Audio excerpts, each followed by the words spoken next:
Untuk menjadikan atom ya dari sampel yang berupa cairan itu dengan mekanisme penyedotan dan sampai terbentuknya atom seperti ini ya. Larutan analit disemprotkan secara kontinu ke dalam larutan pengabut atau nebulizer oleh aliran gas oksidasi atau oksidan ya. Jadi di sini ada aliran oksidan itu, kemudian di sini sampelnya disedot ke sana ya. Kemudian nanti didorong ke sana ya. Di dalam nebulizer ini kabut halus, sampel dan gas bahan bakar dicampur dengan baik dan kemudian didorong melalui celah yang menunjang pada pembakar masuk ke dalam nyala ya. Jadi nanti didorong ke sana. Kemudian ada butir-butir larutan sampel yang besar-besar akan terkumpul pada alas ruang, kemudian dibuang keluar. Ya, jadi nanti alat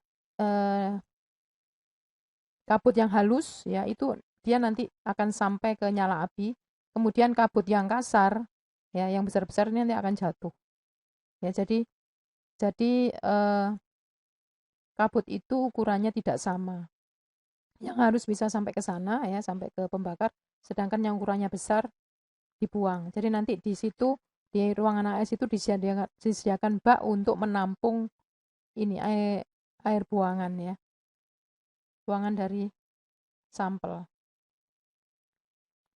Nah, bagaimana mekanisme ya, perubahan spesies analit yang terjadi dalam nyala ya. Awalnya dia adalah larutan. Kemudian eh, ada nebulasi, dia berubah menjadi aerosol ya. Jadi ukurannya lebih halus. Kemudian masih tetap ya. Jadi di sini logam, kemudian ada anionnya, di sini tetap logam dan anionnya tapi bentuknya aerosol. Sebelumnya adalah larutan. Kemudian dipanaskan itu aerosol ini akan bergabung ya. Jadi dua ion ini akan bergabung membentuk padatan. Itu peristiwanya disebut desolvasi. Kemudian padatan ini karena panasnya yang semakin tinggi maka dia akan mencair. Yaitu peristiwanya disebut likuifaksi. Ya, masih tetap Ma, tapi bentuknya liquid ya, dari padat menjadi liquid.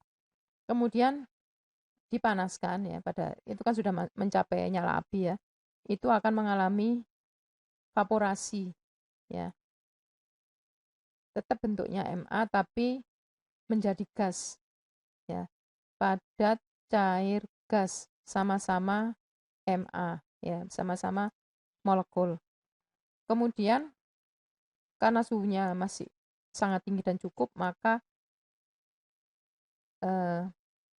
senyawa ini akan terpisah menjadi masing-masing atomnya, yaitu atomisasi, bentuknya gas. Nah, pada saat inilah nanti ya ion-ion yang tadinya ion itu sudah menjadi atom yang dalam bentuk gas, maka disinilah cahaya itu dilewatkan.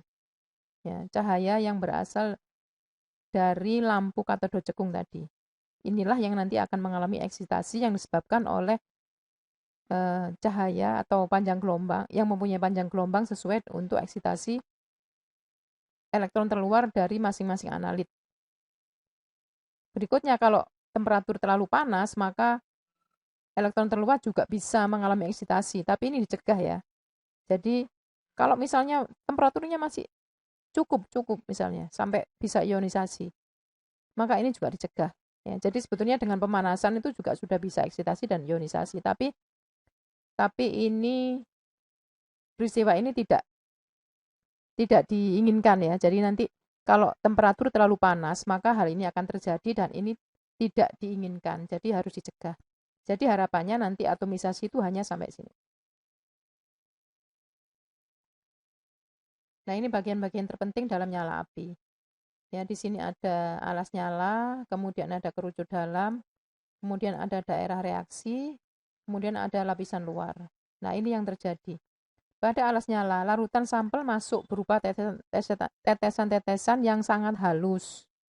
Tadi ya, bentuknya aerosol tadi ya. Yang halus, tapi aerosol yang halus. Yang kasar tadi kan dibuang, yang halus bisa sampai ke ke nyala ya, sampai ke nyala. Kemudian di situ mulai terjadi penguapan ya karena sudah mulai masuk ke nyala api. Kemudian di daerah kerucut dalam tentunya ini nanti akan naik kan ya. Jadi aerosol itu mesti akan naik melewati semua ini. Kerucut dalam, di situ penguapan pelarut atau desolvasi lebih lanjut. Kemudian penguraian sampel menjadi atom-atom atau atomisasi. Jadi atomisasi itu terjadi di kerucut dalam. Ya. Kemudian terjadi proses penyerapan sinar atom-atom dan proses eksitasi ya. Jadi di sini nanti dilewatkan cahaya yang berasal dari sumber sinar tadi.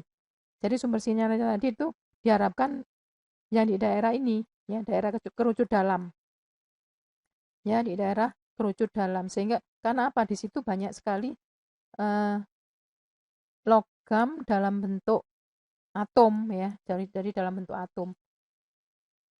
Jadi disitulah paling banyak spesies atom itu. Kemudian berikutnya adalah daerah reaksi. Atom-atom bereaksi dengan oksigen menjadi oksida, gitu ya. Jadi ini kan lebih lebih apa ya? Lebih luar ya. Maka itu nanti atom-atom yang di sini itu nanti akan bisa bereaksi dengan oksigen yang dari luar sehingga dia membentuk oksida dan itu tidak dikehendaki ya. Kemudian lapisan luar yaitu oksida yang terjadi dalam daerah reaksi keluar melalui lapisan luar nyala dan seterusnya keluar meninggalkan nyala ya. Jadi nanti awalnya dari aerosol tadi ya tetesan yang sangat halus, kemudian airnya menguap, kemudian di sini terjadi atomisasi, kemudian di sini terbentuk oksida, kemudian berikutnya akan keluar seperti itu. Jadi nanti eh, cahaya yang dari lampu katoda cekung tadi dilewatkan inner cone ini yaitu kerucut dalam. Di situ banyak populasi eh, atom-atom ya, logam dalam bentuk atom. Nah, ini profil nyala Mg, Cr, dan Ag ini hanya contoh saja, yang lainnya ya mungkin mirip-mirip seperti ini ya, rata-rata mungkin seharusnya seperti Mg ini ya. Mungkin yang agak normal ya, seperti itu. Yang lain ini kan agak berbeda gitu ya. Nah, kenapa di sini nanti diatur tinggi nyala? Nah, ini tinggi nyala ini. Ya, jadi ini adalah cahaya yang berasal dari sumber sinar. Jadi ini adalah tinggi nyala. Kalau misalnya alatnya itu otomatis ya mungkin untuk analisis MG gitu sudah otomatis bagaimana mengatur tinggi nyala. Tapi ada alat AS yang masih manual, nanti diatur tinggi nyalanya berapa gitu, ada diputar gitu ya. Jadi di setting gitu ya. Nah, ini misalnya profil untuk MG ya. Untuk ketinggian burner yang lebih rendah, semakin tinggi maka dia tinggi. Kemudian kalau terlalu tinggi maka dia akan menurun. Gitu. Ya, ini menunjukkan bahwa nanti terbaik ya, absorpsi terbaik itu di daerah sini, ketinggian di sini, tinggi burnernya untuk MG. Kalau misalnya lebih tinggi lagi, maka MG ini sudah berubah menjadi MGO. Nah, itu tidak diharapkan untuk AS ini, untuk pemeriksaan. Yang diperiksa adalah MG-nya, bukan MGO, begitu. Kemudian untuk CR ini kalau semakin rendah semakin baik, ya. Absorbansinya semakin baik. Berarti di situ populasi CR sebagai atom paling banyak di daerah paling rendah. Kemudian kalau semakin ditinggikan burnernya, maka semakin menurun absorbansinya karena CR ini akan cepat bereaksi dengan oksigen membentuk oksida kromat. Sedangkan Ag semakin tinggi absorbansinya. Ya, jadi tinggi burner semakin tinggi maka absorbansinya juga semakin tinggi. Kenapa? Karena Ag ini tahan terhadap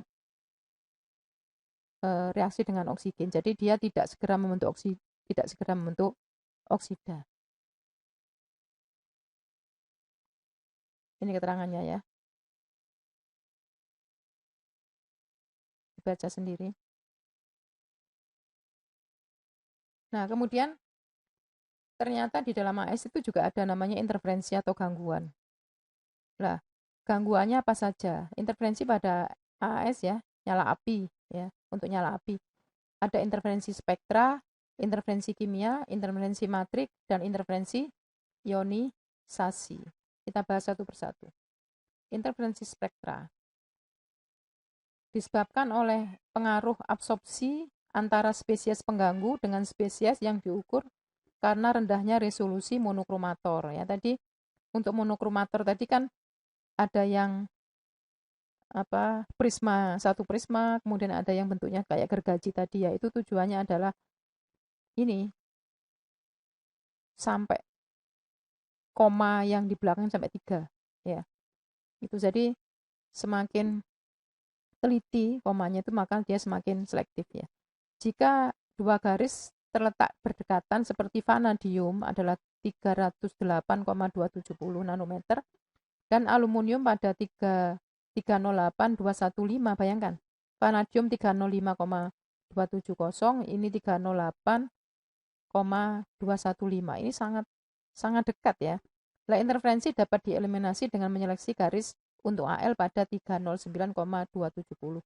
Perlu diketahui bahwa setiap lampu katoda berongga itu biasanya diterapkan 2 panjang gelombang ya.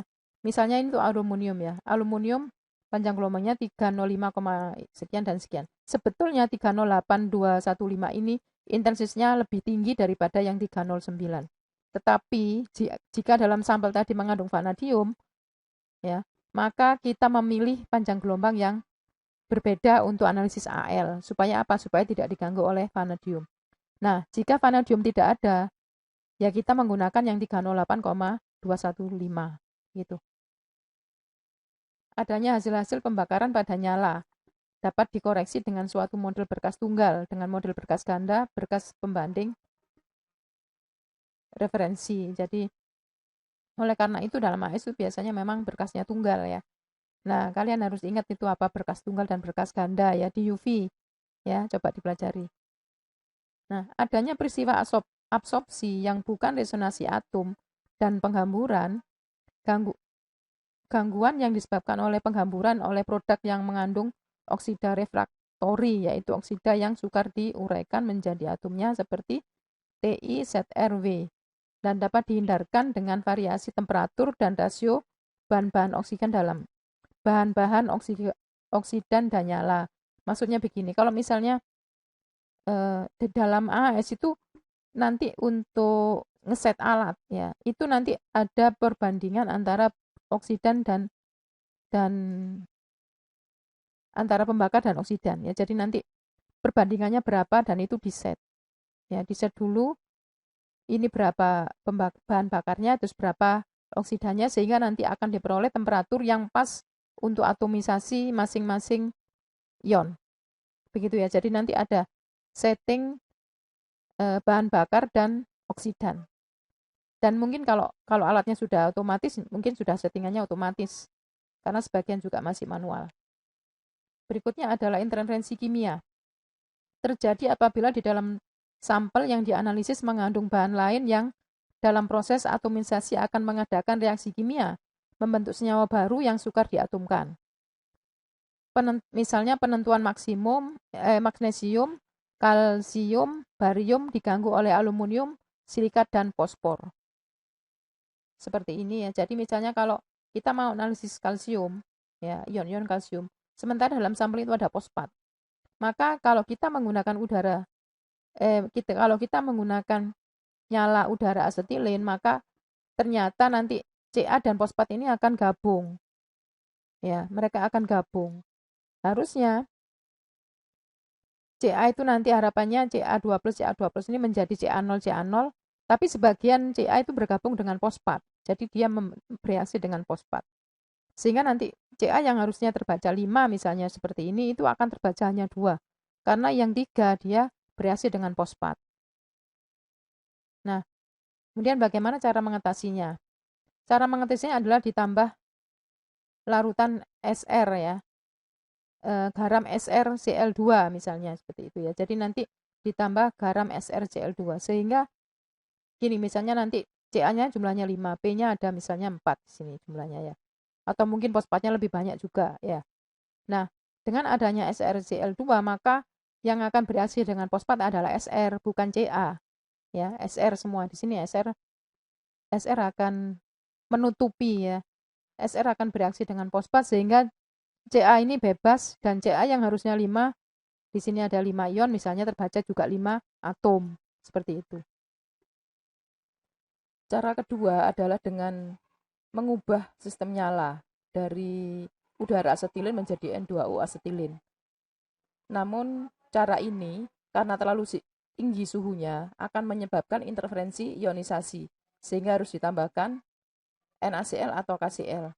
Kenapa dipilih NaCl atau KCl? Karena NaCl atau KCl ini adalah senyawa ya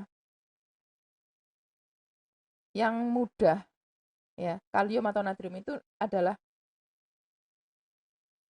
yang mudah mengalami ionisasi ya. Jadi kalau dia nanti awalnya dari larutan kemudian menjadi atom, kemudian atomnya ya, atom kalium dan atom natrium itu nanti gampang terionisasi kembali menjadi K+ dan Na+. Ya, sehingga di situ nanti akan banyak elektron dan elektron-elektron itu akan digunakan untuk mengubah Ca2+ menjadi Ca0 ya. Ya, jadi kenapa kok bisa seperti itu ya? Jadi padahal Ca sendiri kan punya elektron ya. Dia tadi melepaskan elektron 2 elektronnya. Karena kalau di dalam lingkungan itu banyak sekali elektron dengan terpaksa dia ambil begitu ya. Nah, itu kan jumlahnya kan bisa kita atur ya. Jadi nanti agak banyak ya misalnya 1000 ppm begitu ya konsentrasinya atau 0,1 molar begitu ya. Jadi nanti di situ adalah cukup besar, kalium natriumnya cukup besar sehingga nanti jumlah elektronnya juga banyak dan nanti Ca-nya ini akan menarik elektron itu sehingga semua akan terbaca sebagai atomnya ya gitu ya. Tetapi cara ini menurut saya kok jadi ruwet juga ya karena apa kita sudah mengganti pemanas ya. Kemudian kita masih menambahkan natrium kalium. Nah, cara sebaiknya ya cara yang tadi menggunakan SrCl2 ya itu akan lebih baik dan lebih praktis tanpa harus mengganti temperatur nyala atau tidak perlu mengganti oksidannya.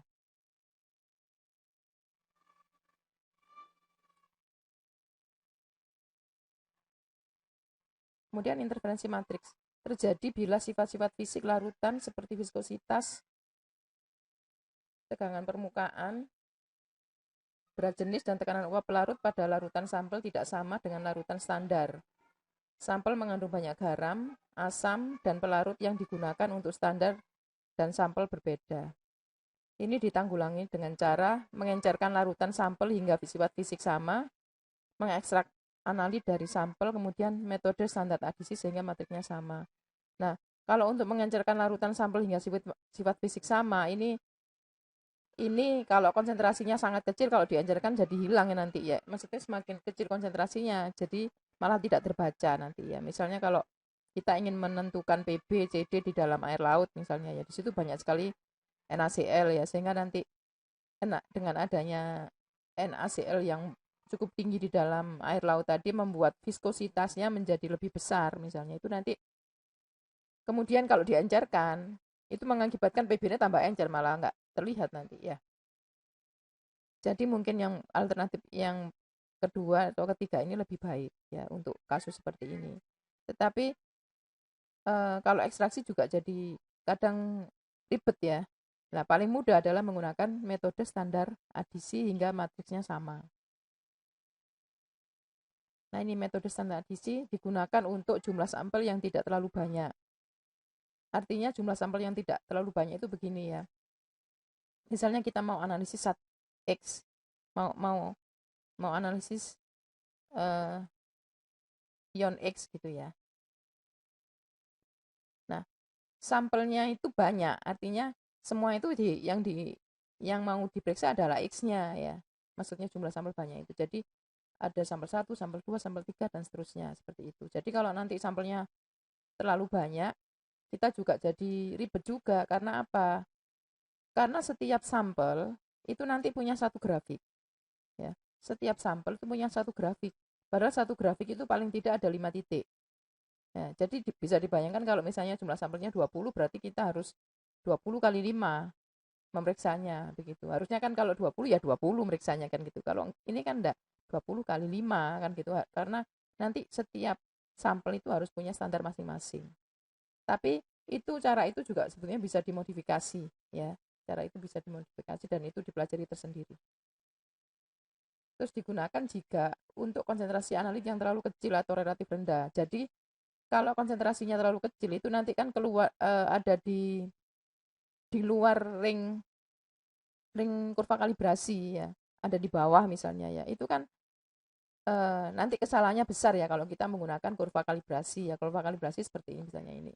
Ini sumbu Y, ini sumbu X ya. X ini konsentrasi, sumbu Y adalah absorbansi ya misalnya gitu. Kemudian antara konsentrasi dan absorbansi itu ada hubungan yang linier begitu ya. Jadi ada konsentrasi tertentu yang memberikan hubungan linier. Nah, untuk konsentrasi yang terlalu kecil itu ada di bawah kurva itu titiknya, sehingga nanti kesalahannya besar. Nah, oleh karena itu perlu digunakan metode standar adisi. Caranya dibuat seri larutan sampel pada volume yang sama. Yang kedua, pada sampel pertama tidak ditambah larutan standar. Yang ketiga, pada sampel yang lain ditambahkan konsentrasi standar dengan variasi tertentu. Ini contoh metode adisi standar. Diperlukan, misalnya ini disediakan 5 tabung 100 ml dan diisi larutan seperti tabel berikut. Diberi nomor ya. Labunya diberi nomor. Nah, semua labu ini diisi larutan sampel. 25, 25, 25 begitu ya. Jadi jumlah ini, jumlah volumenya di sini itu tergantung konsentrasinya ya. Kalau konsentrasinya sangat kecil ya, sangat kecil misalnya, boleh lah 50, asalkan tidak melebihi ini ya, harus di bawah ini. Ya, boleh 50, 50, 50. Atau kalau mungkin konsentrasinya 10 mili cukup misalnya, diisi 10 gitu. Kemudian berikutnya adalah dalam labu tersebut ditambahkan, namanya adisi, berarti ditambahkan ya. Yang pertama ini 0, tidak ditambah apa-apa, tidak ditambah PB maksudnya. Yang labu kedua ditambah 5,0 mili, yang ketiga 10,0, 15,0, 20,0. Kemudian nanti dihitung konsentrasi PB yang ditambahkan ya. Ini namanya konsentrasi PB yang ditambahkan. Bukan konsentrasi PB, tapi konsentrasi PB yang ditambahkan. Kenapa konsentrasi PB yang ditambahkan? Karena nanti di dalam sampel ini kan juga ada PB-nya. Berarti kan sudah ada di dalam sampel ada PB ditambah ini, begitu ya. Maka itu ditulis konsentrasi yang ditambahkan. Dan jadi untuk adisi sumbu X-nya adalah konsentrasi PB yang ditambahkan. Sementara sumbu Y-nya tetap yaitu absorbansi. Nah, ini coba bagaimana cara menghitungnya ya. Coba kalian belajar. Tetap kita menggunakan persamaan N1V1 sama dengan N2V2 ya, seperti kimia analitik kuantitatif. Nah, larutan pada setiap labu takar dianjurkan hingga volume menggunakan HNO3 sampai tanda batas ya. Kemudian kenapa kok menggunakan HNO3 ya? Agar apa? Tetap asam ya, supaya apa? PB-nya tetap dalam bentuk ion. Ya, nanti takutnya kalau kita menggunakan aqueous biasa misalnya ya, takutnya nanti ada PB yang bisa mengendap ya. Jadi untuk membuat larutan standar itu digunakan atau larutan induk digunakan asam sebagai pengencernya, yaitu sehingga pH-nya di bawah 2 ya, 2 atau lebih kecil. Masing-masing larutan diukur absorbansinya pada kondisi optimal. Nah, ini grafik yang diperoleh seperti ini. Jadi ketika kita tidak menambahkan PB itu sudah memberikan absorbansi. Ya, maka itu di sini konsentrasi PB yang ditambahkan. Kemudian PB yang ditambahkan 5 di sini. Nah, ini nanti akan diperoleh persamaan regresi linear yaitu Y sama dengan X plus B. Nah, untuk adisi standar itu Y-nya 0 ya. Kita masukkan angkanya Y-nya 0 ya, sehingga X-nya akan ketemu konsentrasi X. Ya, di sini CX ini. Jadi nanti akan ketemu, dan sini mesti negatif ya. Nah, itu nanti dibuat positif ya. Dibuat positif. Nah, jangan lupa kali faktor pengenceran. Artinya begini, tadi sampelnya kan diambil 25, dianjurkan 100 ya. Berarti kan pengencerannya 4 ya. Harus dikembalikan ke semula. ya. Jangan lupa dikalikan faktor pengenceran, yaitu dikembalikan ke semula, ya. Jadi diambil untuk tiap labu tadi kan 25, 25, 25, kemudian ditambah PB, ya, atau tidak ditambah PB tadi sebagian, kemudian diencerkan sampai 100. Berarti kan yang dibaca oleh AS itu adalah sudah diencerkan 4 kalinya, ya, dari 25 tadi. Maka harus dikembalikan ke semula, yaitu dikalikan 100 per 25.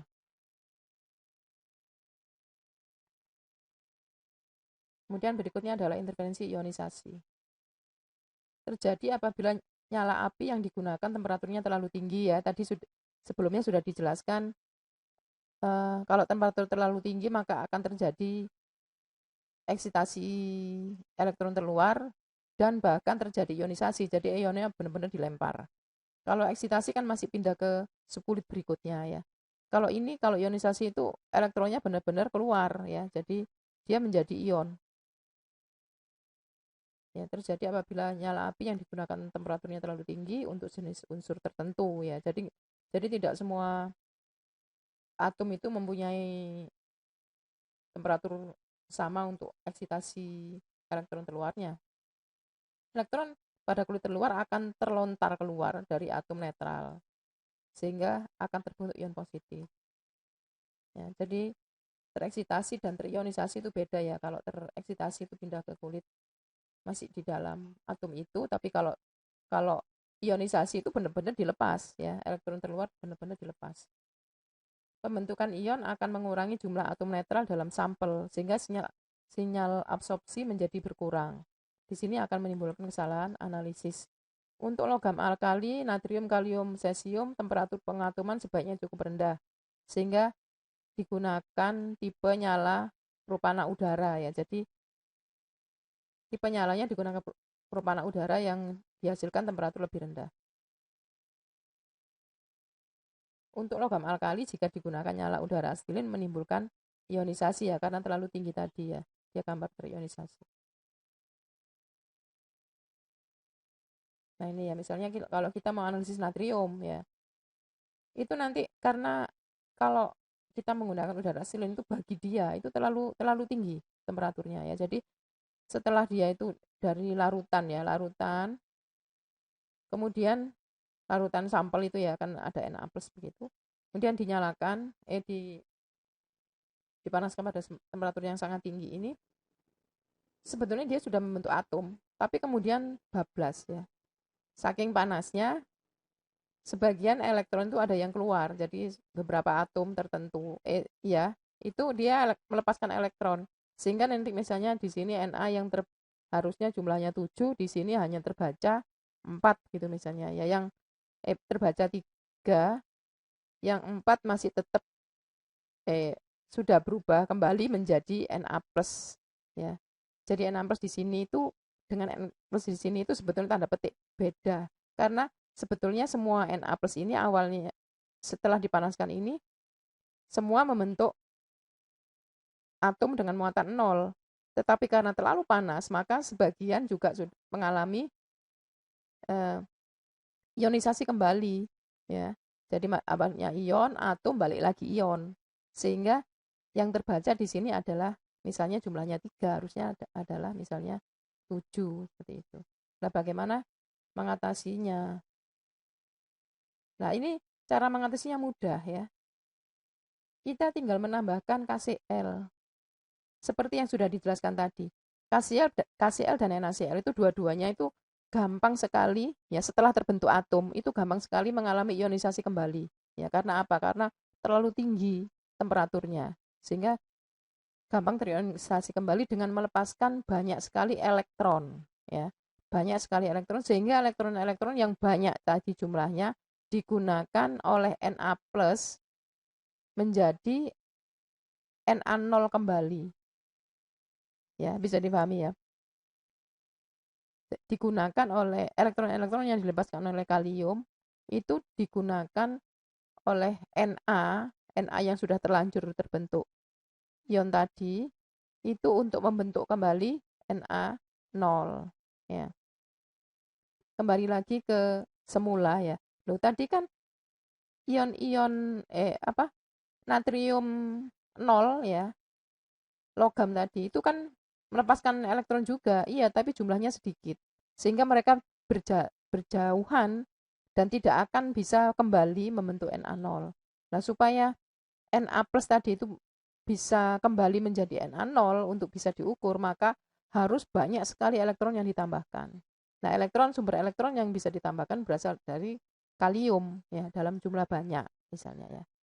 Sehingga nanti di situ banyak sekali dikelilingi oleh elektron dari pelepasan kalium tadi diterima oleh Na plus menjadi kembali Na0. Sehingga nanti di sini yang harusnya 7 juga sudah terbaca 7 begitu ya.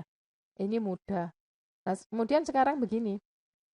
Loh, untuk kalium bagaimana analisis kalium? Kalau kita analisis kalium, maka kita beri natrium begitu ya. Jadi dibalik-balik gitu ya. Jadi nanti kalau kita mau analisis kalium, kita tambahkan natrium begitu ya. Nah, sekarang misalnya kita mau memeriksa kalium ya, kalium yang ada pada air laut misalnya. Nah, itu kita tidak perlu menambahkan NaCl lagi karena di dalam air laut kan sudah banyak sekali NaCl ya. Jadi kita mungkin tidak perlu menambahkan NaCl lagi. Karena konsentrasi Na di dalam air laut itu masih cukup besar, sangat besar ya, 3%, sekitar 3%. Ya, sehingga kalau untuk penentuan kalium dalam air laut tidak perlu lagi kita tambahkan natrium, tidak perlu tambahkan eh, NaCl. Tetapi kalau kita mau memeriksa NaCl dalam air laut, kita encerkan dulu ya. Kita encerkan dulu sampai kira-kira nanti sesuai untuk AS ya. Pengencerannya sampai berkali-kali karena natrium dalam air laut itu banyak ya.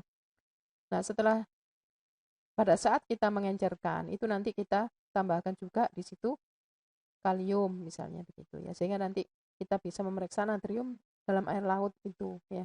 Atau paling mudah malah penentuan air laut dalam penentuan natrium dalam air laut mungkin malah gampang titrasi ya. Kita tentukan Cl-nya ya dengan cara argentometri ya karena cukup tinggi ya jadi tidak perlu kita menggunakan alat dan itu juga tidak diganggu. Untuk kuliah AS sampai di sini untuk yang nyala api ya, kita lanjutkan nanti untuk yang tanpa nyala. Selamat belajar.